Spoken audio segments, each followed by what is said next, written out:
Sekarang kita akan kembali diperlihatkan dengan Xiao Yan yang pada saat ini sampai di hadapan planet yang terlihat seperti kristal. Terlihat jika planet ini dilapisi dengan kabut berwarna ungu dan Xiao Yan bisa merasakan adanya krisis yang kuat. Goyan juga pada saat ini segera berkata bahwa kabut ini seharusnya merupakan semacam batasan formasi yang kuat. Kabut ini juga dipenuhi dengan fluktuasi yang benar-benar sangat merusak. Jika Tuan menerobos dan gegabah sepertinya Xiao Yan akan langsung terkunci.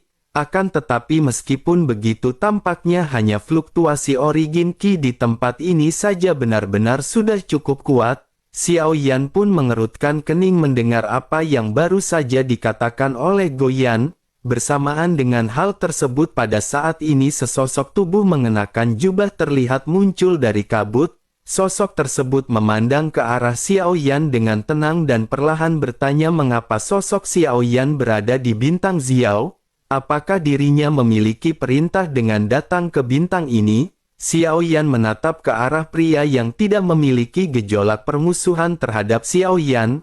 Tetapi meskipun itu dapat terlihat bahwa dari keseluruhan pribadinya sosok ini memancarkan gejolak arogan, Xiao Yan pada saat ini menggelengkan kepalanya dan berkata bahwa Xiao Yan tidak memiliki perintah.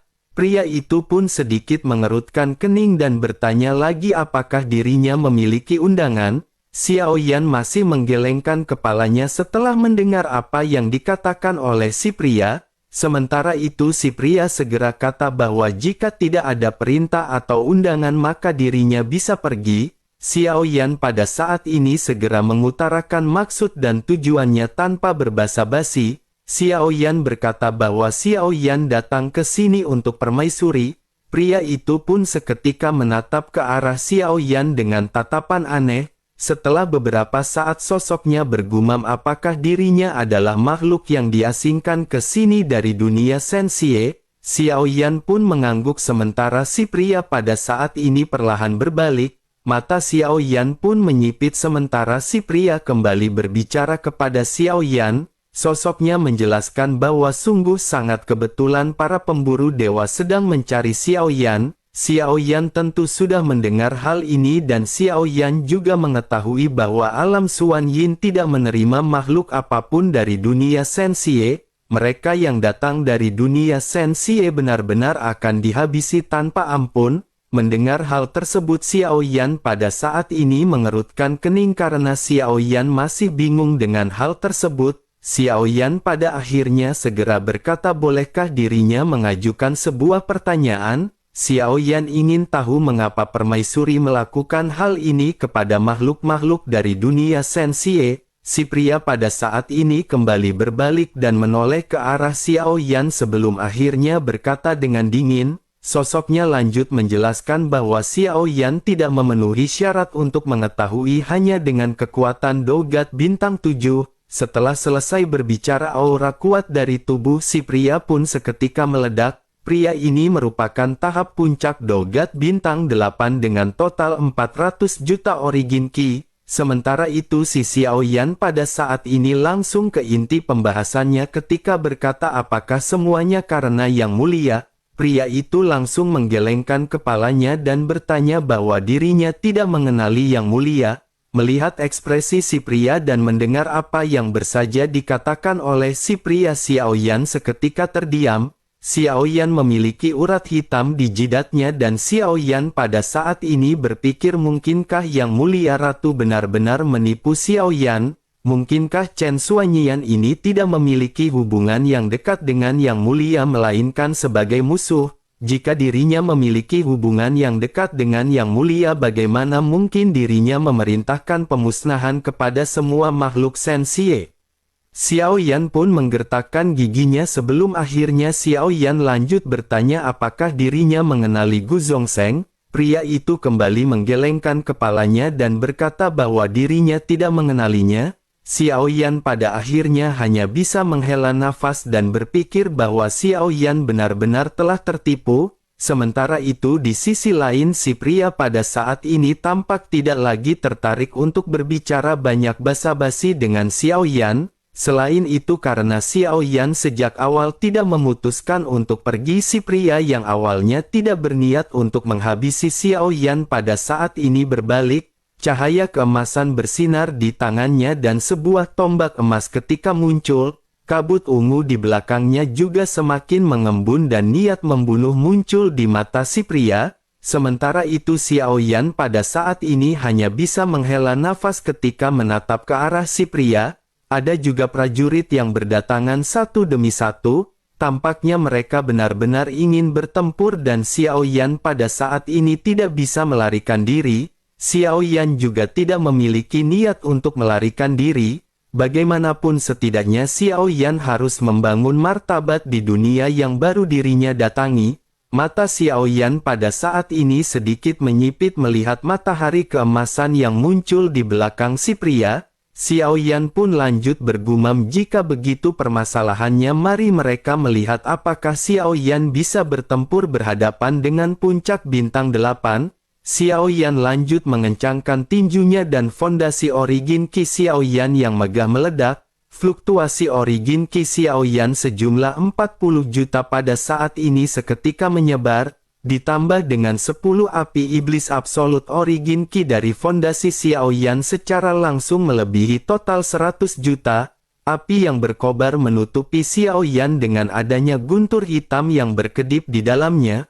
Aura Xiao Yan ini cukup mengerikan, tetapi di mata si pria pada saat ini Xiao Yan tidak mengancam. Pria tersebut dipenuhi dengan keteguhan dan tampaknya dirinya cukup percaya diri untuk menghabisi Xiao Yan. Sementara itu Xiao Yan pada saat ini tampak serius ketika menatap ke arah kabut ungu yang berada di belakang si pria. Xiao Yan menyadari bahwa ini merupakan alasan mengapa si pria memiliki kepercayaan diri. Kabut ini memiliki formasi yang kuat dan kepercayaan diri ini pasti terkait pada formasi. Namun jika begitu permasalahannya, maka Xiao Yan pada saat ini juga tidak perlu khawatir karena Xiao Yan tidak perlu takut dengan sesuatu yang berbentuk formasi.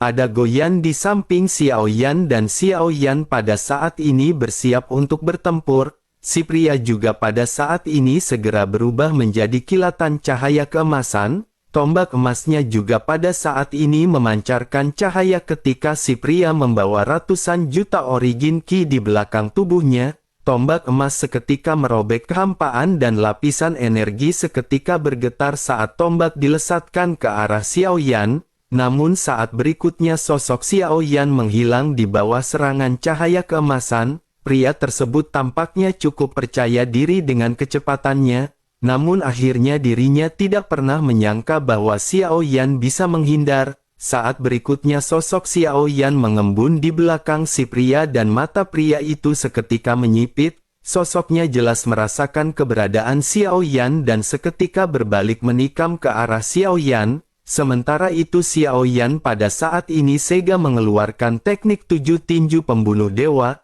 Tinju berisi penghancur seketika datang ke arah si pria. Tombak emas si pria pada akhirnya benar-benar berhadapan dengan tinju dari Xiao Yan. Ledakan seketika terjadi membuat si pria pada saat ini terkejut. Si pria tidak pernah menyangka bahwa Xiao Yan akan bisa bersaing dengan dirinya. Dirinya juga langsung bisa merasakan kekuatan fisik Xiao Yan yang kuat dan dirinya menyadari bahwa ini adalah modal Xiao Yan. Sesaat setelah benturan terjadi pada saat ini cahaya putih seketika menyala ketika Xiao Yan mengeluarkan teknik Yaobang. Pandangan si pria pun seketika menjadi gelap. Ledakan seketika terjadi dengan si pria yang pada saat ini langsung terlempar mundur. Xiao Yan tidak memberinya kesempatan sedikit pun untuk bernafas. 18 pembuluh darah guntur penghancur kehampaan pada saat ini ketika melonjak dari tinju Xiao Yan. Naga guntur sepanjang 100 meter pada saat ini melesat menghantam ke arah si pria. Si pria yang baru saja tersadar pada saat ini benar-benar tidak bisa melawan menghadapi serangan terus-menerus dari Xiao Yan. Pria itu memiliki ekspresi ketakutan sebelum akhirnya memutuskan untuk mundur ke dalam kabut ungu. Sesaat kemudian si pria pun berteriak ketika mengeluarkan formasi iblis ungu Hun Yuan. seluruh kabut ungu mengembun seketika dan gelombang kekuatan penghancur yang ekstrim dengan cepat mengembun. Melihat hal tersebut, Xiao Yan pada saat ini segera memerintahkan Goyan untuk merusak formasi. Goyan pun seketika memancarkan cahaya biru di matanya. Seluruh formasi bergetar hebat dan kabut ungu juga berkumpul menuju ke arah Xiao Yan dan Goyan. Goyan pada saat ini meniru formasi yang pada saat sebelumnya dilakukan oleh si pria. Goyan berteriak ketika mengeluarkan teknik formasi iblis ungu Hun Yuan. Mata Goyan pada saat ini dipenuhi dengan rasa percaya diri ketika dirinya bergumam, mari mereka melihat formasi siapa yang lebih kuat. Pada akhirnya dua berkas cahaya ungu ditembakkan dari masing-masing formasi yang telah terbentuk. Ledakan keras segera terjadi ketika kedua lesatan cahaya saling bertabrakan. Formasi yang dibentuk oleh Goyan pada saat ini benar-benar langsung memecahkan formasi yang dibentuk oleh si pria. Si pria pun seketika menyipitkan matanya dan bergumam bagaimana mungkin dirinya bisa mengendalikan formasi iblis ungu Hun Yuan. Sementara itu formasi yang dibentuk oleh Goyan tampaknya benar-benar lebih kuat jika dibandingkan dengan formasi si pria. Sinar cahaya ungu yang baru saja menghancurkan formasi si pria pada saat ini langsung menekan ke arah pria tersebut. Sinar cahaya ini dengan cepat jatuh dengan keras ke tubuh si pria dan menciptakan lubang berdarah. Si pria pun segera memuntahkan seteguk besar darah ketika menatap ke arah Xiao Yan dengan mata penuh ketakutan. Sosoknya tidak dapat memahami bagaimana Xiao Yan mampu mengendalikan formasi iblis Hun Yuan seperti dirinya. Sementara itu di sisi lain Xiao Yan pada saat ini benar-benar tidak lagi mempedulikan si pria. Xiao Yan segera bergerak bergegas menuju ke arah kabut ungu untuk memasuki bintang Xiao. Pria itu pun hendak menghentikan Xiao Yan, tetapi Xiao Yan pada saat ini seketika menoleh. Xiao Yan lanjut berkata kepada si pria bahwa jika dirinya masih ingin menghentikan Xiao Yan maka dirinya hanya akan berakhir dalam kematian. Tubuh Xiao Yan pada saat ini dipenuhi dengan niat membunuh yang kuat membuat si pria seketika tertegun. Naluri bertahan hidup si pria pada saat ini membisikkan bahwa dirinya pada saat ini sebaiknya berhenti mengejar Xiao Yan. Melihat si pria yang tertegun, Xiao Yan pada akhirnya kembali berubah menjadi lesatan pelangi dan terbang menuju ke arah bintang Xiao. Namun setelah beberapa saat pada saat ini suara lesatan angin segera terdengar dan tiga sosok muncul menghalangi Xiao Yan di udara. Salah seorang di antara mereka segera berkata bahwa orang ini benar-benar berani membobol masuk ke bintang Xiao. Keberanian seperti ini sangat jarang terjadi di seluruh alam Xuan Yin. Tetapi tanpa izin dari permaisuri siapapun yang membobol bintang Xiao akan dihabisi tanpa ampun. Xiao Yan pada saat ini kembali menyipitkan matanya menatap ke arah tiga sosok yang dipenuhi dengan niat membunuh. Xiao Yan pada akhirnya kembali memegang pedang berat misteriusnya sebelum akhirnya segera berbicara dengan suara yang dalam. Xiao Yan bertanya kepada mereka apakah mereka mengenali sosok yang mulia. Ketiganya pada saat ini mengerutkan kening mendengar apa yang ditanyakan oleh Xiao Yan. Xiao Yan pada saat ini mengerutkan kening melihat ketiga sosok yang tampak terlihat benar-benar tidak mengenali yang mulia.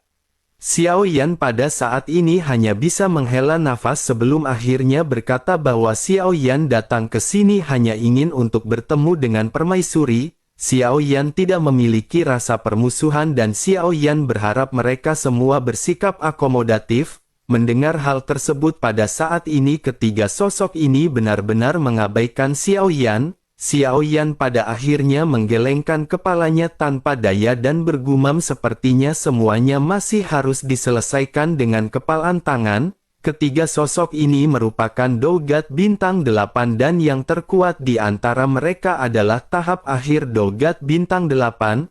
Mereka bertiga dipenuhi dengan rasa percaya diri ketika berhadapan dengan Xiao Yan. Mereka semua berpikir bahwa Xiao Yan hanyalah seorang Dogat Bintang 7.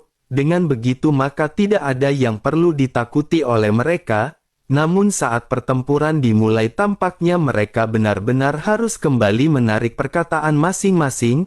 Lautan api yang mengerikan pada saat ini melonjak dengan naga petir sepanjang 100 meter yang meraung.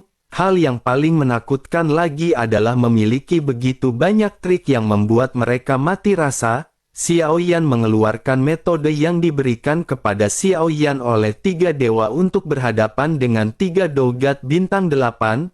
Pada akhirnya Xiao Yan dapat dengan mudah mengalahkan 3 dogat bintang 8 sendirian setelah ratusan pertukaran. 3 orang dogat bintang 8 ini juga tampak malu setelah dipukul mundur oleh Xiao Yan. Meskipun mereka bergabung, mereka pada akhirnya tidak bisa melawan Xiao Yan. Mereka pun segera membubarkan diri dengan segel di tangan masing-masing yang berubah. Mereka tampaknya berniat untuk menggunakan formasi dan menekan Xiao Yan. Goyan pada saat ini segera melakukan tindakan dan bergumam bahwa orang-orang ini hanya bisa menggunakan 20% kekuatan formasi. Goyan bisa langsung menggunakan 60% formasi ini dan mari mereka memberitahu orang-orang ini. Cahaya biru kembali melonjak di mata Goyan ketika dirinya melesatkan formasi dengan penuh semangat. Kekuatan yang agung dari formasi pada akhirnya langsung terjatuh dari langit. Seluruh formasi di bintang Xiao bergetar tiba-tiba sebelum akhirnya kekuatan yang kuat menyelimuti 3 dogat bintang 8. Dalam sekejap mata ketiganya segera mengeluarkan jeritan yang melengking. Sementara itu Xiao Yan pada saat ini segera berbalik dan tidak peduli dengan ketiga sosok ini. Xiao Yan segera melesat mendekati bintang Xiao dan sesaat kemudian Xiao Yan bisa melihat inti dari tempat ini di ketinggian. Xiao Yan melihat adanya istana yang megah yang terbuat dari kristal. Namun sesaat kemudian seberkas cahaya pada saat ini meledak dan meraung ke arah Xiao Yan. Xiao Yan dengan cepat menghindari lesatan sinar tersebut dengan begitu mudah. Sesaat kemudian Xiao Yan segera berteriak ketika berkata bahwa apa yang dilakukan oleh Chen Xuanyian ini sudah cukup. Bersamaan dengan perkataan Xiao Yan yang terdengar pada saat ini ada banyak sosok yang seketika melayang di langit. Belasan sosok ini seketika menatap ke arah Xiao Yan. Xiao Yan pada saat mengerutkan kening dan Xiao Yan kembali berpikir mungkinkah Yang Mulia Ratu benar-benar menipu Xiao Yan. Xiao Yan pada saat ini hanya bisa menggertakkan giginya dan menghela nafas dan berpikir bahwa Xiao Yan juga tidak ingin melakukan pembunuhan yang tidak diperlukan. Jika permaisuri memang tidak ingin bertemu dengan Xiao Yan maka Xiao Yan tidak perlu mengganggunya. Xiao Yan pada akhirnya perlahan berbalik dan hendak pergi tetapi sebuah suara segera memerintah Xiao Yan untuk berhenti dan menunggu. Xiao Yan pun berhenti sejenak sebelum akhirnya menoleh melihat ke arah sosok-sosok yang berpisah membentuk jalan. Di belakang mereka cahaya keemasan menyapu dan terlihat ada sosok kelinci yang sangat lucu. Kelinci ini adalah kelinci Bing Yun yang merupakan makhluk spiritual yang sangat cerdas. Melihat kemunculan dari sosok ini Xiao Yan pun berkata perlahan bahwa Xiao Yan tidak memiliki niat permusuhan. Xiao Yan pada saat ini hanya ingin bertanya kepada permaisuri tentang sesuatu. Kelinci Bing Yun pada saat ini tidak menanggapi Xiao Yan dan bergumam mengapa auranya ada di tubuh Xiao Yan. Xiao Yan segera memahami maksud dari kelinci spiritual dan Xiao Yan tanpa banyak basa-basi segera menjelaskan. Xiao Yan menjelas bahwa Yang Mulia telah mati. Kelinci spiritual Bing Yun pun seketika terdiam dengan tatapan rumit di matanya.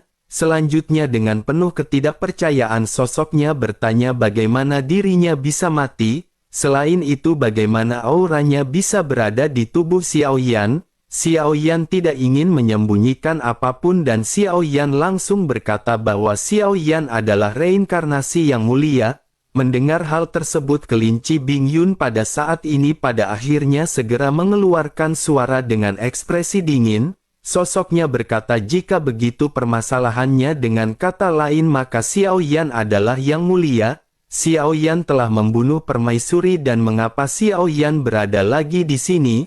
Xiao Yan seketika terkejut mendengar hal ini dan Xiao Yan menatap ke arah kelinci Bing Yun dengan heran. Xiao Yan pada akhirnya segera bertanya apa yang dimaksud dengan membunuh permaisuri. Meskipun Xiaoyan adalah reinkarnasi dari Yang Mulia tetapi Xiaoyan tidak memiliki ingatan setelah reinkarnasi.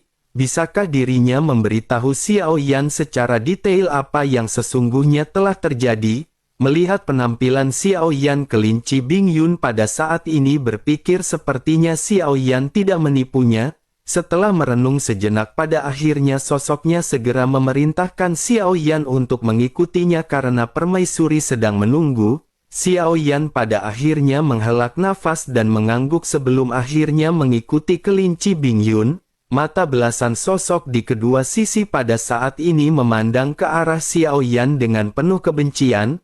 Mereka seperti melihat seorang pembunuh dan mereka benar-benar ingin menghabisi Xiaoyan. Sementara itu Xiaoyan hanya bisa tersenyum pahit di dalam hatinya. Xiaoyan berpikir bahwa Xiaoyan pada saat ini benar-benar disalahkan atas hal buruk yang dilakukan oleh Yang Mulia. Singkat cerita pada akhirnya Xiaoyan telah sampai di sebuah aula dan Xiaoyan melihat adanya kristal yang cukup besar. Kristal ini berdiri secara horizontal dan ada bayangan indah di dalam kristal tersebut. Sosok-sosok yang berada di sekitar juga pada saat ini memandang ke arah Xiaoyan dengan penuh tatapan heran.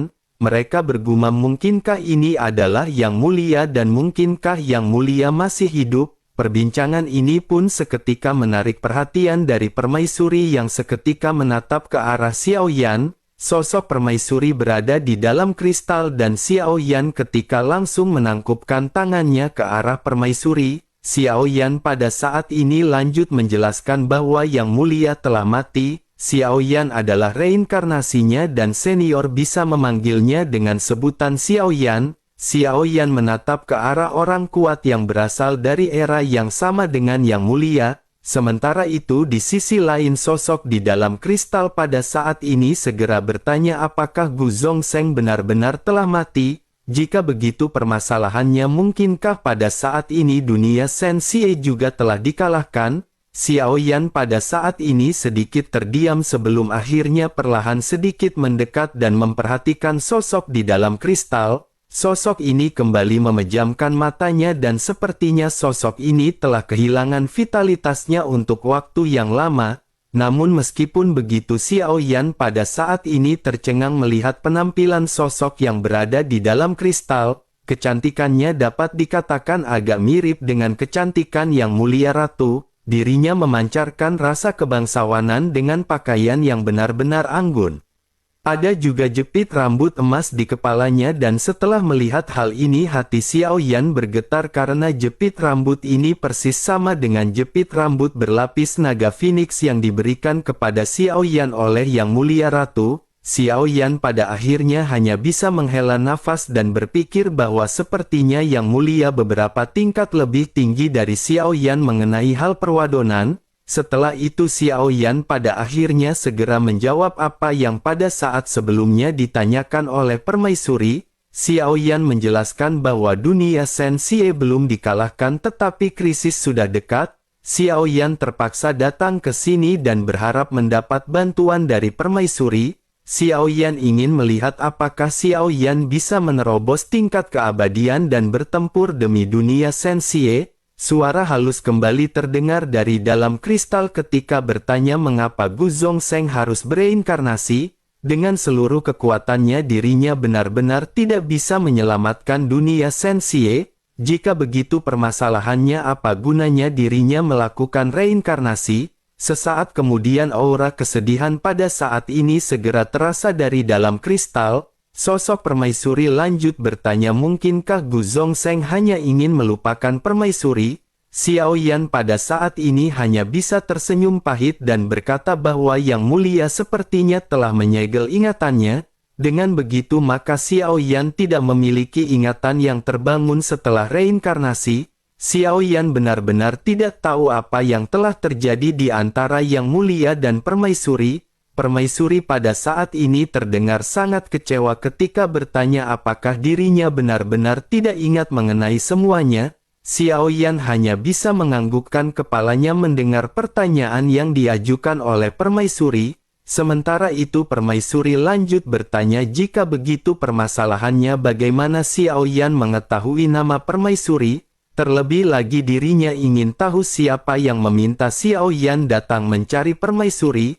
Xiao Yan pada saat ini menggaruk kepalanya sambil tersenyum masam dan bergumam bahwa itu diperintahkan oleh istri yang mulia di dunia Sensie. Yang mulia Ratu memerintahkan Xiao Yan datang ke alam ini untuk mencari Permaisuri. Mungkin Permaisuri bisa membantu Xiao Yan, oleh karena itu Xiao Yan memutuskan untuk bergegas. Mendengar apa yang dikatakan oleh Xiao Yan, tidak ada banyak fluktuasi yang berlebihan yang terpancar dari suara Permaisuri. Suara halus Permaisuri kembali terdengar ketika dirinya berkata bahwa sudah sangat lama sekali dirinya mati. Dirinya khawatir dirinya tidak akan bisa lagi membantu Yang Mulia. Mendengar hal tersebut pada saat ini hanya bisa menghela nafas dan Xiao Yan tidak bisa memaksakan hal ini. Terlebih lagi Xiao Yan juga bisa merasakan kesedihan yang masih terkandung di dalam perkataan Permaisuri. Xiao Yan pada akhirnya lanjut berkata bahwa Xiao Yan pada saat ini berpikir pasti Yang Mulia telah mengalami kesulitan yang tidak terkatakan. Oleh karena itu pada saat ini Xiao Yan ingin bertanya apakah Permaisuri memiliki keinginan yang belum terpenuhi. Mungkin Xiao Yan bisa memenuhinya untuk Permaisuri atas nama Yang Mulia. Menanggapi hal tersebut Permaisuri pada saat ini berkata bahwa dirinya mengerti mengenai hal tersebut. Yang Mulia adalah orang yang sangat baik dan dirinya tidak menyalahkan Yang Mulia. Hanya saja dirinya tidak menyangka semua ini benar-benar akan terjadi. Perpisahan ini adalah perpisahan yang abadi. Gu Zongsheng bilang dirinya akan datang lagi, tetapi Permaisuri tidak menyangka bahwa dirinya akan datang lagi dengan cara seperti ini. Namun meskipun begitu setidaknya dirinya pada akhirnya benar-benar datang memenuhi janjinya untuk bertemu. Setelah memikirkan semua ini dirinya pada saat ini memutuskan dirinya akan berusaha untuk membantu Yang Mulia lagi. Begitu mendengar Permaisuri berbicara mengenai hal ini kelinci Bing Yun seketika menjadi sangat cemas. Sosoknya segera berkata sebaiknya Permaisuri jangan bangun lagi atau jika tidak maka dirinya akan menghilang sepenuhnya dari dunia. Sesaat kemudian semua orang yang berada di sekitar bisa melihat kristal besar mulai meleleh perlahan. Kristal ini tidak berhenti meleleh karena perkataan dari kelinci spiritual. Permaisuri juga pada saat ini kembali berbicara bahwa dirinya telah mempertahankan hidup selama ini hanya untuk menunggu Gu Zongsheng datang. Sekarang Gu Zongsheng membutuhkan bantuannya, oleh karena itu dirinya tidak bisa berdiam diri. Mata Xiao Yan pada saat ini tiba-tiba menyusut melihat sesosok yang muncul dari balik kristal. Sosok Permaisuri berdiri melayang di udara dan perlahan membuka matanya. Wajah Permaisuri ini benar-benar tampak menawan dan matanya dipenuhi dengan gelombang pesona. Kulitnya sebening salju dan penampilan ini benar-benar membuat Xiao Yan sedikit linglung. Permaisuri juga tersenyum lembut dan matanya tiba-tiba berubah menjadi lekukan bulan sabit. Xiao Yan pada saat ini benar-benar tampak terhipnotis dengan kecantikan yang berada di hadapannya. Namun sesaat kemudian Xiao Yan kembali tersadar dan kembali menangkupkan tangannya ke arah Permaisuri. Xiao Yan lanjut berkata bahwa dirinya telah mencoba yang terbaik. Dunia Sensie sedang berada di dalam permasalahan internal dan eksternal, oleh karena itu Xiao Yan pada saat ini benar-benar membutuhkan kesempatan untuk berlatih. Xiao Yan berharap Xiao Yan akan bisa berhasil melakukan terobosan tingkat keabadian di tempat ini. Permaisuri pada akhirnya segera berkata kembali dengan lembut apakah dirinya ingin menerobos ke tingkat keabadian. Sesungguhnya hal ini tidak terlalu sulit untuk dilakukan. Xiao Yan pun seketika dipenuhi dengan semangat ketika bertanya apakah Permaisuri memiliki cara untuk membantu Xiao Yan meningkatkan kekuatannya dengan cepat. Permaisuri pun mengangguk sedikit sementara kelinci Bing Yun pada saat ini berlari ke pelukan Permaisuri. Sesaat kemudian Permaisuri pada saat ini segera berkata sepertinya origin Qi Xiao Yan benar-benar terlalu terlihat terburu-buru. Pergerakan origin Qi Xiao Yan ini benar-benar tidak stabil. Sepertinya Xiao Yan dalam waktu yang lama telah secara paksa meningkatkan kekuatannya. Dengan begitu maka Xiao Yan pada saat ini sepertinya sedang mengalami sebuah hambatan. Ada cukup banyak sumber energi di sini tetapi sekarang efek penyerapan paksa Xiao Yan benar-benar akan minimal. Bahkan jika Xiao Yan dapat menggunakan origin Qi yang agung yang berada di sini, Xiao Yan hanya akan mentok di dogat bintang 9. Dengan begitu maka dirinya khawatir Xiao Yan tidak akan dapat menembus tingkat keabadian selama 10.000 tahun. Xiao Yan pada saat ini juga hanya bisa menghela nafas karena Xiao Yan memang mengetahui hal ini. Tetapi Xiao Yan benar-benar tidak memiliki pilihan karena situasinya pada saat ini benar-benar kritis. Xiao Yan hanya bisa berlatih dengan paksa dan Xiao Yan hanya bisa menelan benda-benda suci untuk meningkatkan kekuatannya. Xiao Yan pun menggertakkan gigi dan Xiao Yan pada saat ini benar-benar bingung mengenai metode apa yang bisa meningkatkan kekuatan Xiao Yan dengan cepat. Apakah diri saat ini harus berlatih di warung Budayanti bersama para Tobrut atau bagaimana?